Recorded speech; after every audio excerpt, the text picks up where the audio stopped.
Wherever there are shadows, there are people ready to kick at the darkness until it bleeds daylight.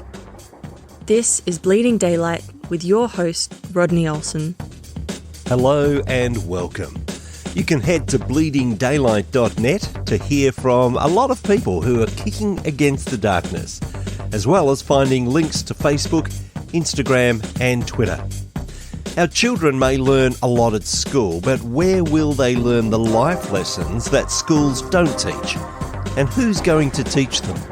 Today's guest has some answers.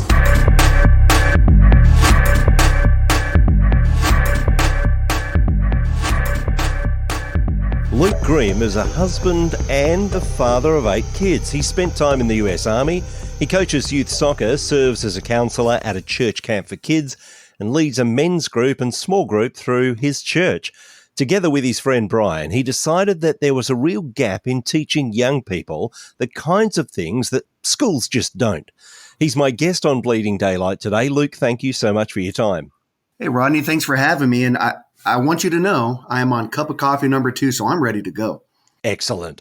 You're very keen to see young people learn a range of life skills, but your website, these16things.com, is aimed at parents, equipping them to teach their own children. So which is more important, that kids learn these valuable lessons or that it's actually the parents that are doing the teaching? You know, I've had a lot of conversations about our website and what we do. I've never heard it posed in the way that you posed it.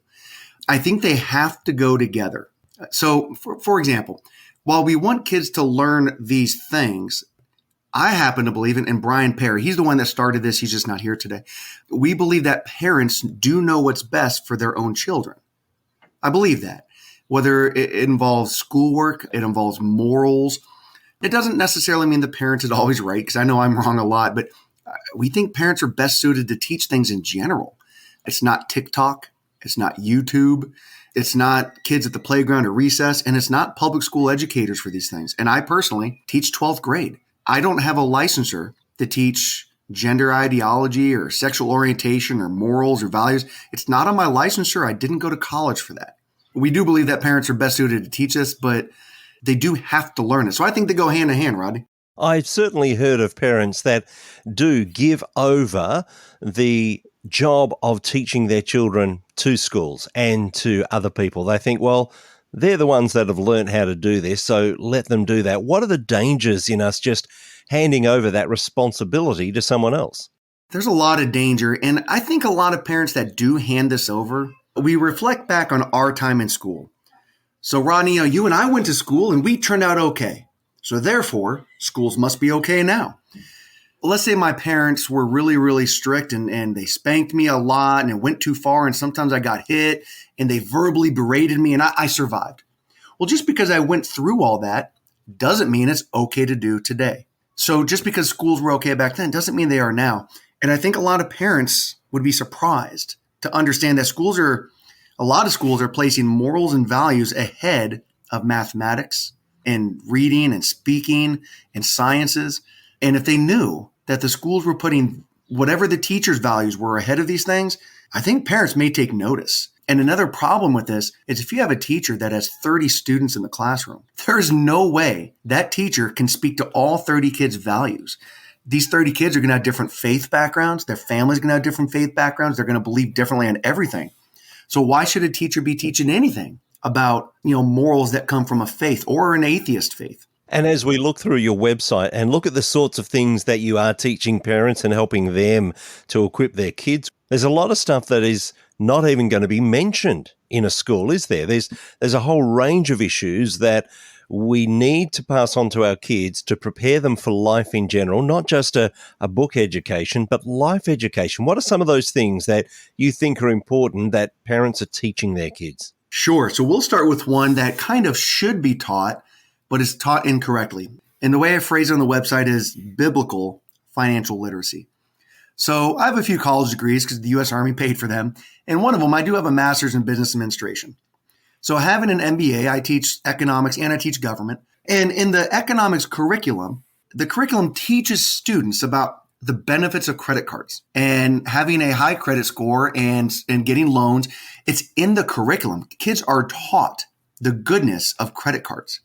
Okay. Having a good credit score, you can make an argument on why that matters. But I mean, we're teaching kids to go into debt.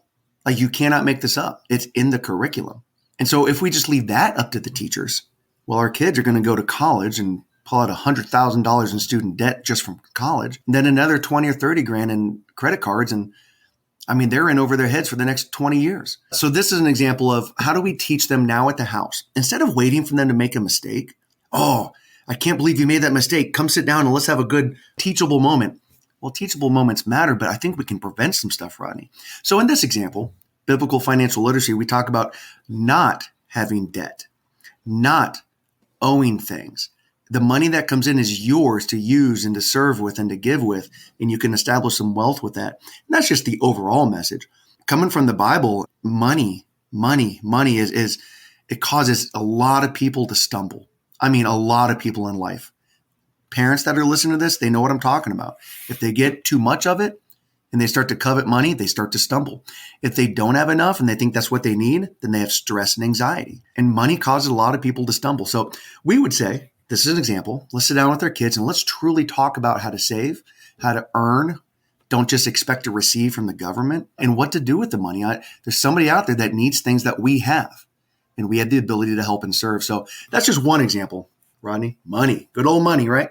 Absolutely. It's one of those things that is absolutely essential in life if we're going to get anywhere, but we're often not taught how to use it. And I think this harks back to what you were saying earlier about some of the things that happened when we were at school and things being so different. Back when we were at school and had our first jobs, most of us would remember being handed a pay packet that had cash in it, or at least a check. Yeah. And so there was something tangible. These days, our kids often don't see money at all. It's just something that the plastic card makes. And we just think that there's always more money in this plastic card. And so we don't have that understanding of the tangible benefits of money, do we? We don't. And I remember I was 17 years old. I was in 12th grade of high school, and I got my very first debit card. I left work one day. We just got paid. It was direct deposit right in the bank. So I went to the ATM. I put in my card, and a question pops up. $2.95 for fee, yes or no? I said, no. Why would I want to do that? I hit no. Well, it spit my card back out. I had to do it. So I'm thinking, nobody taught me these things. I had to learn that on my own. And so I don't know if I were a 17-year-old with a job, if the money was tossed into my bank account and I look at my phone and there it is. It's obtuse. They're just numbers. They don't really mean a whole lot, because I like how you said a physical packet of money or a physical check, like you're looking at something that has value. And then when you go spend that money, you significantly feel the loss. You have less of it. But when it's just on your phone, you're just checking these apps, it is very easy to go spend $10 on a value meal and you realize, wait a minute, that was an entire hour's worth of pay. It's easy to lose the value of money, Ronnie. That's a great point. And that, of course, leads us into this whole value of work. When we look at what we're spending as opposed to the time that we spend actually earning that money, that goes into another area that our young people need to know about, and that is the value of work, even aside from the money side of things. It is. And I think the way we phrase that one on our website is value of time. As I work with 16, 17, 18-year-olds, it amazes me that students will give up time with the family, give up time studying, give up time doing sports or things, because they are still kids. They are still high school kids. And they will give up all of these things that kids do still need to go work during the school day. Okay. It's an opportunity cost, and they don't always understand this, that for every hour you're at work, you're not spending time with the family. Well, every hour you're with the family, you're not at work, and it goes on and on. And even that's not the biggest problem. One of the biggest problems I see is video games. A kid will waste an entire weekend. Out of the 48 hours, they'll spend 36 of them on video games. And you ask that kid, well, how did you grow over the weekend? What made you better? Tell me what you did with your family. Tell me anything you did that's beneficial, and they have nothing. They don't truly understand that our time is limited and it has a value to it. This is important to talk to our kids about. So Ronnie, every one of these 16 things, the core concept would be this. Look, twice a week, we're going to send out a newsletter, and here's the theme for the week. So with this theme, take your kid just go to the dining room table and let's say we're talking about the value of time. It's like, look, here's some paragraphs to kind of get you going. Here's a conversation starter. Here's why it matters. Please, over the next few days, be intentional with your kid and explain your hour in the video game could have gone towards something else. We all need to understand that value. And then we'll have a couple of videos to kind of help them out. But Rodney, I think parents do want to teach this stuff with their kids. I mean, in your experience, do you think parents want their kids to know these things? Absolutely. They want them to know it.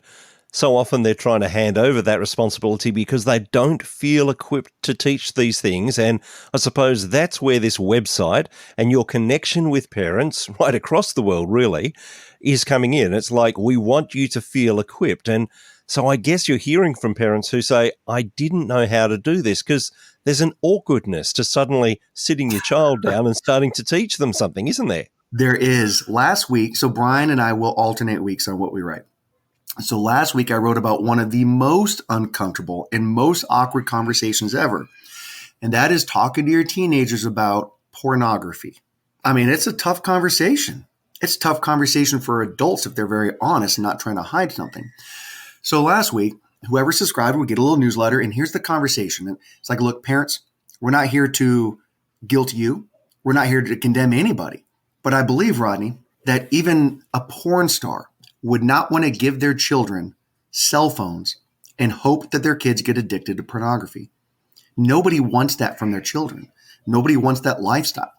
And so we kind of laid out, it's like, boys, this, as you talk to your teenage boys, explain to them how this will destroy future relationships. And should they get married, it could destroy the possibility for them having children. Ladies, if you date someone addicted to this, every time that you're married and that you're in the bedroom, he's bringing all these images, all these videos, all of these thoughts into the bedroom. It's not healthy for anybody. And we all know this. We all understand it. But Rodney, you said it's awkward. It's a tough conversation. Parents want to have it, but most parents don't know how to start it. And so we're trying to encourage them, say, look, you are not alone. You're not. I mean, this is a worldwide issue. You are not alone. So here's a good way to just initiate. And once you get through the first minute, get through the awkwardness, I think the kids are going to appreciate that you did that. I think they would.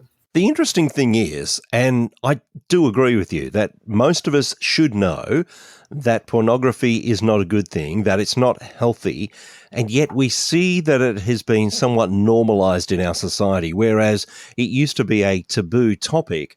We see even sitcoms, even from, a couple of decades ago, where they're regularly talking and laughing about the fact that they're using pornography.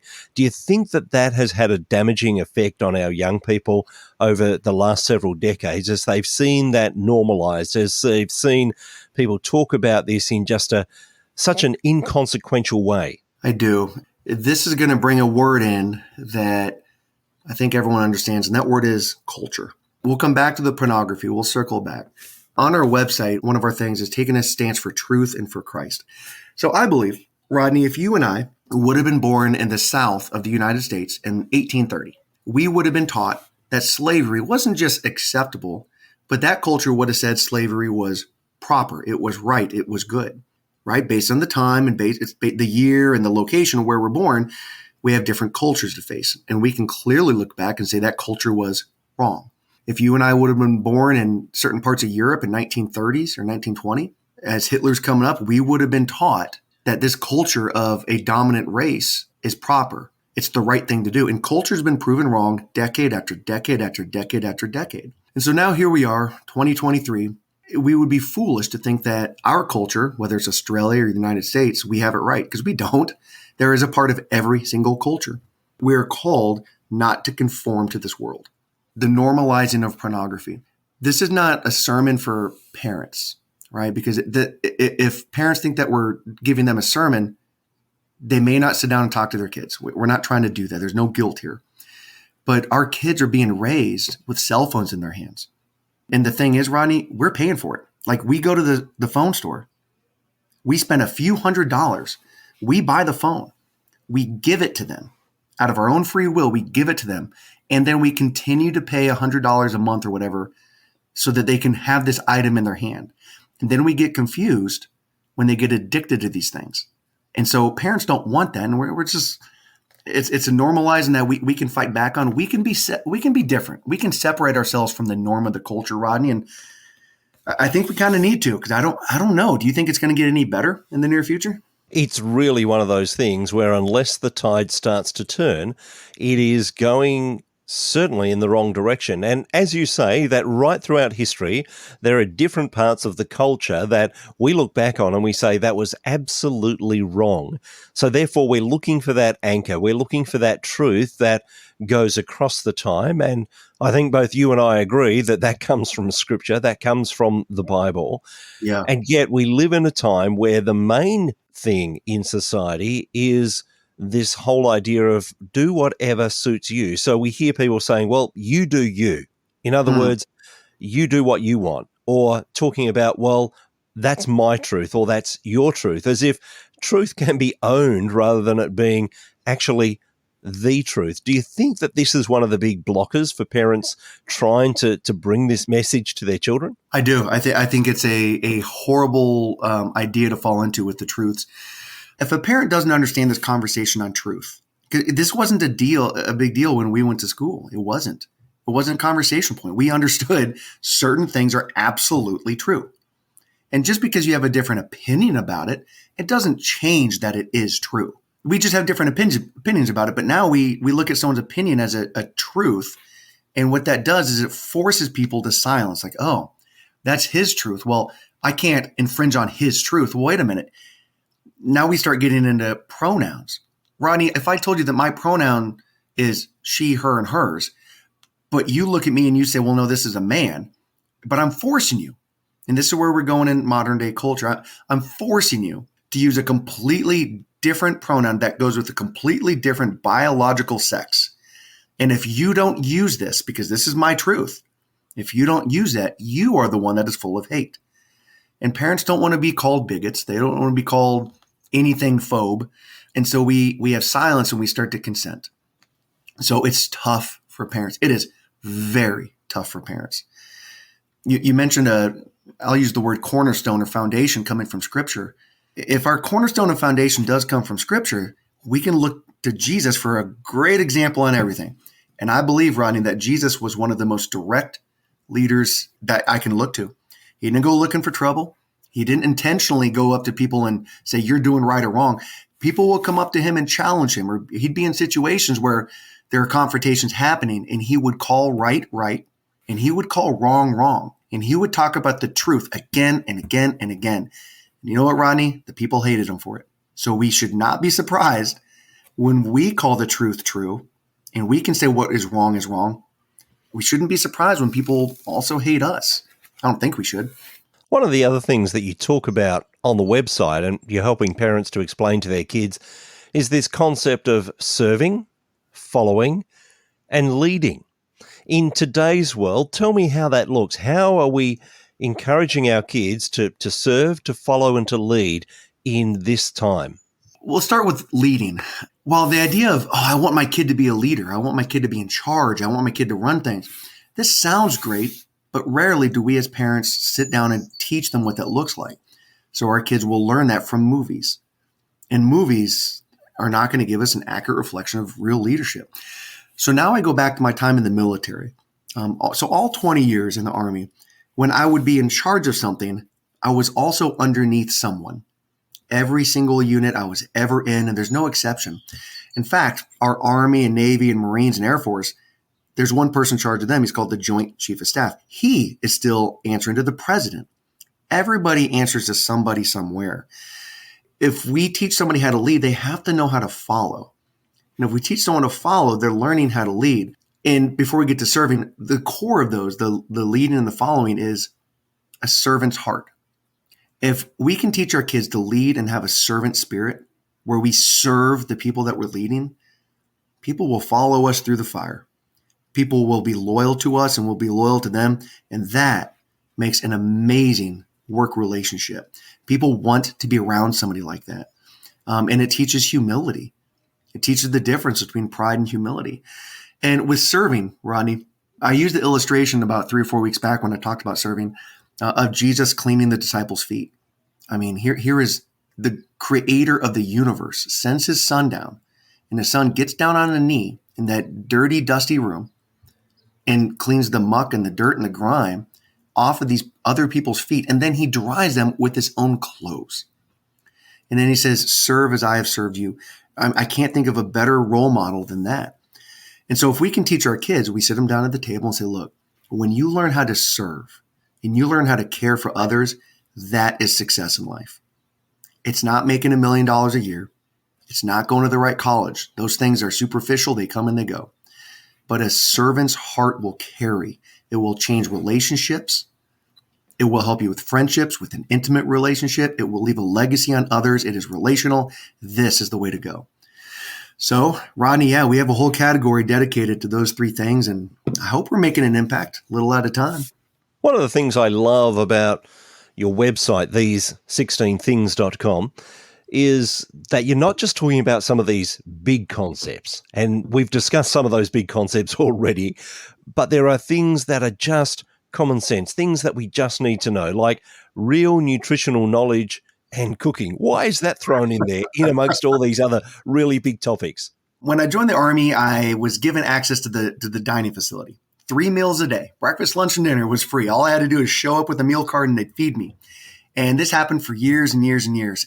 And the first time I moved out of the barracks and I was living out on the economy, I was not prepared to cook my own food. So for like a year and a half, I was on recruiting duty, trying to find people to join the military. I was eating out of 21 meals. I was probably eating out 19 meals a week. That's a lot of eating out a week. And then the other 2 meals were probably ramen in my apartment. I was a mess. I felt like I was mature. I was in the Army for 8 years, but I never understood taking care of myself with food, with shopping, with budgeting for food, with proper health, proper nutrition. I was very, very immature in that category. So Brian, a couple weeks back, he actually did a lesson on growing our own food. And he took a video of him planting lettuce in his backyard with his kids there. And while we're not asking people to be gardeners, we're not asking people to grow lettuce. By his kids being part of that, when that lettuce does grow and they're ready to eat it, those kids are going to be excited about eating a salad.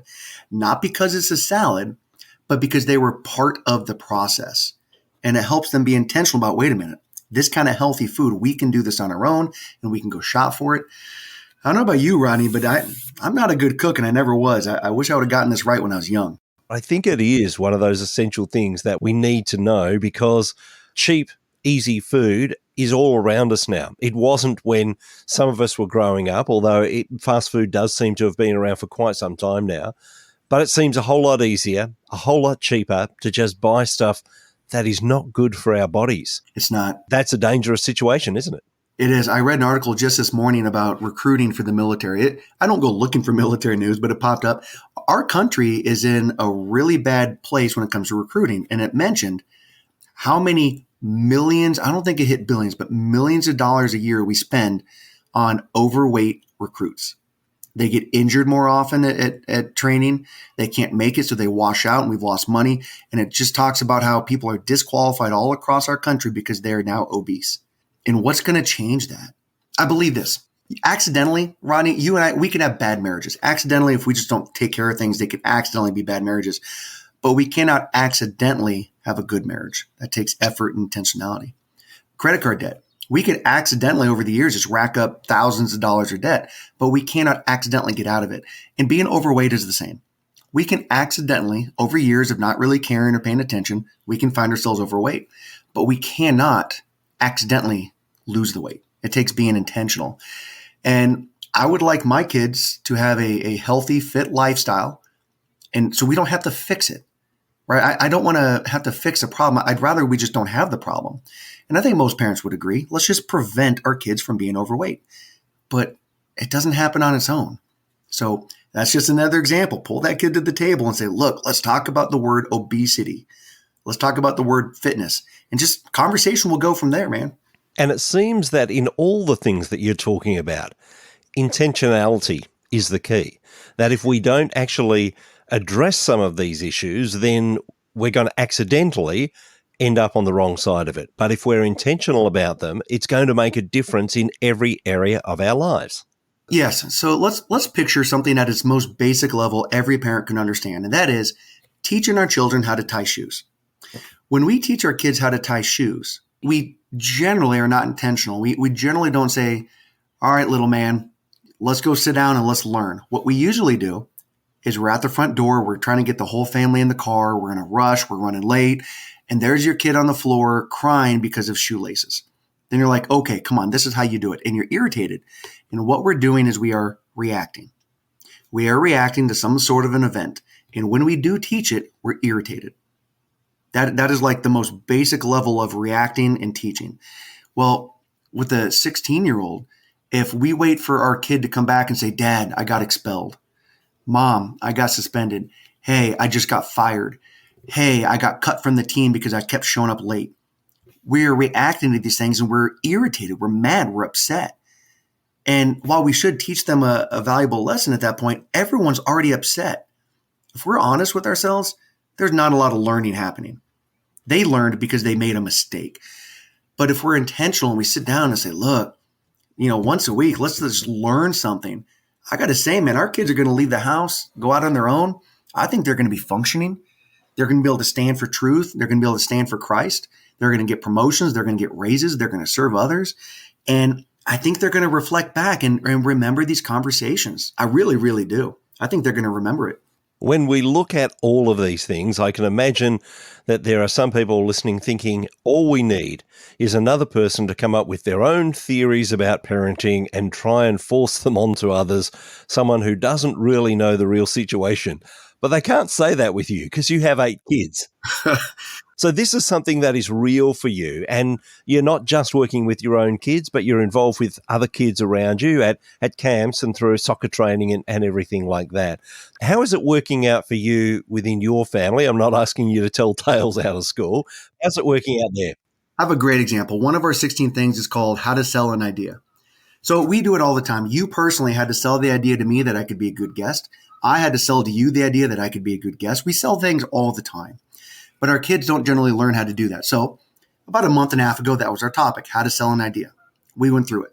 Well, just last night, we have a serving opportunity through our school. It's called Pack Away Hunger. It costs some money, so we're trying to raise some money. And I said, look, kids, let's get my dad, so their grandpa, let's get dad on the phone or on FaceTime, and let's talk to him and grandma about this Pack Away Hunger stuff and see if they could donate. But you girls got to sell the idea. And they understood. So we got on Skype. We got on Skype, and there they are. And I said, okay, Eve. Eve is 13. She's almost 14. All right, Eve, go ahead. And her face got red. Her eyes got a little moist, like she's nervous. Kids get nervous with public speaking and having to sell an idea to a grandparent that involves money. But because we had gone through this exact lesson, I'm sitting there watching and listening how she is almost like she has bullet points in her head, and she is selling my dad, who is very intelligent, selling him on the idea of like, look, we're trying to pack food away for people that are food insecure. We're learning how to serve, and all the money goes back to our soccer league. So these are the reasons. And I'm watching this, and she didn't quit. She didn't cry. She didn't wait to be rescued. It was a huge success last night. So over a month and a half until now, I watched her grow in this area. It was fantastic, man. So I think it's working. So there are opportunities that we all have to build into our kids at whatever age they are.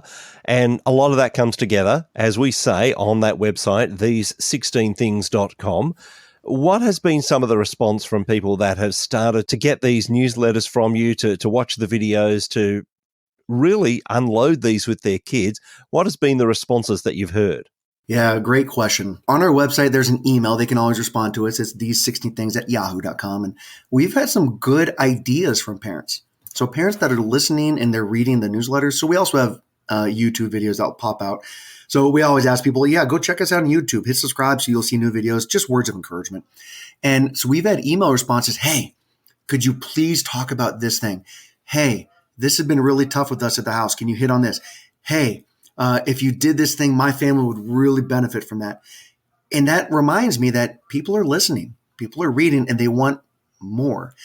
And I do like how you phrase that. Oh, here's another guy just trying to tell us how to parent. I get that. I do. So I would just remind people that having 8 kids, having been a drill instructor, basic training with teenagers and young adults, and now as a high school teacher, I have watched a lot of problems and a lot of issues. There's nothing in it for me financially. There's nothing in it at all. We're just trying to help, buddy. It sounds like you're doing an amazing thing. And As I say, we've already mentioned the website a number of times, these16things.com, and I'll put those details in the show notes at bleedingdaylight.net. Is there another way that people can contact you, or is that the best place for them to go? It is the best place. When they go to the website, there'll be a little banner pops up for your email. And if you don't want to put your email in there, just don't. Take a look. But as they click each of the 16 items, there's always another place to put your email. There's a link to our YouTube. Go check us out. Comment on any video that kind of strikes your fancy. We'd love ideas. And if someone were to send us an email at these16things@yahoo.com, we would absolutely love to know what topics are on your hearts and your minds as parents. And we will absolutely address them as we get along in the weeks. Luke, I love what you're doing, and I know that there's going to be a bunch of people that are going to have a look at that website. They're going to start using that with their own families, and they're going to appreciate that as well. I just want to say thank you so much for your time today on Bleeding Daylight. Thanks, Rodney. Take care and go have some coffee before the day's done. Thank you for listening to Bleeding Daylight. Please help us to shine more light into the darkness by sharing this episode with others. For further details and more episodes, please visit bleedingdaylight.net.